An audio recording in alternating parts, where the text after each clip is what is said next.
We've been talking in very theoretical, global terms, and I'm just looking for something a little bit more practical. What the hell can I do?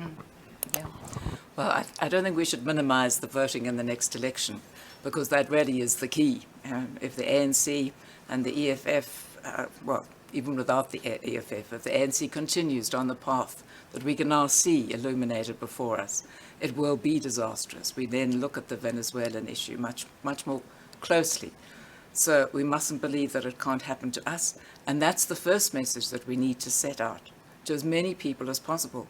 So I think obviously the political parties have a big job to play here.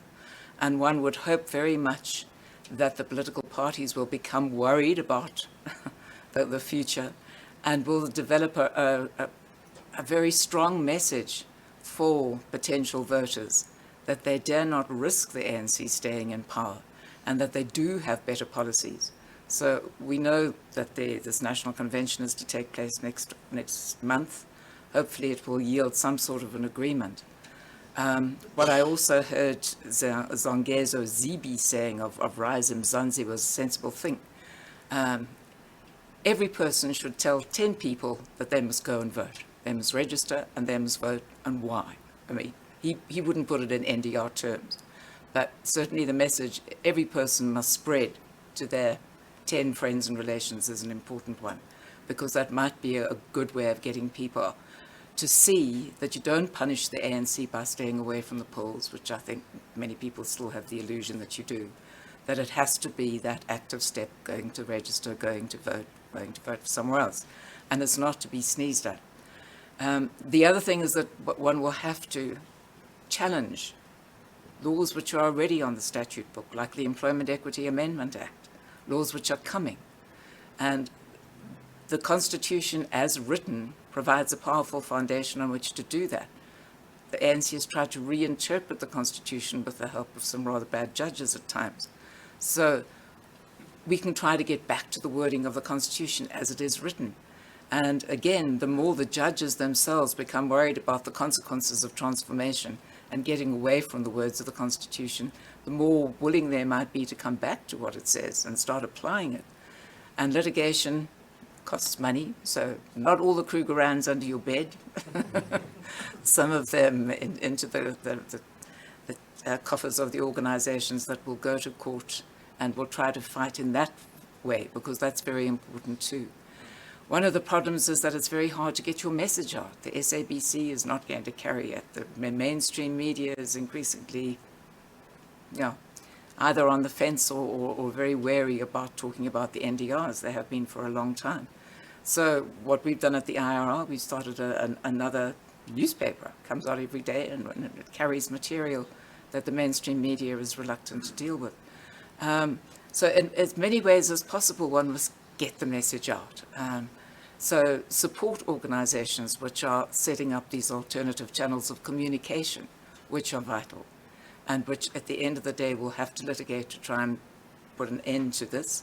But mostly, the thing, get the ANC out in 2024. And maybe we should all think about what are the most important practical things we can do to make sure that happens. Talking to the political parties is crucial.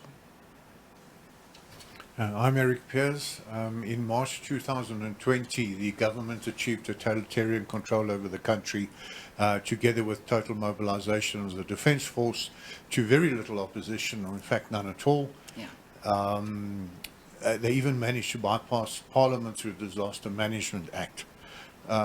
Firstly, do you think this has emboldened them? And secondly, is there a possibility, having done it once to no opposition, they might decide that let's not have a slow countdown, but let's just do it all at once? The COVID lockdown was obviously an extraordinary assumption of power, and it was facilitated by fear, which was quite a deliberate strategy. And of course, it was aided by the fact that these terrifying images had come out of China and then out of Italy. And then when Britain tried to say, well, maybe we should just let the virus run and people will get herd immunity and that could be the best approach, outrage from many in the media at letting people die. So the government finding that they also were going to go the lockdown route. And here I'm sure it was really manna to the ANC, that you could lock down the entire country, that you could assume these powers, that you could not worry about parliamentary meetings and so on.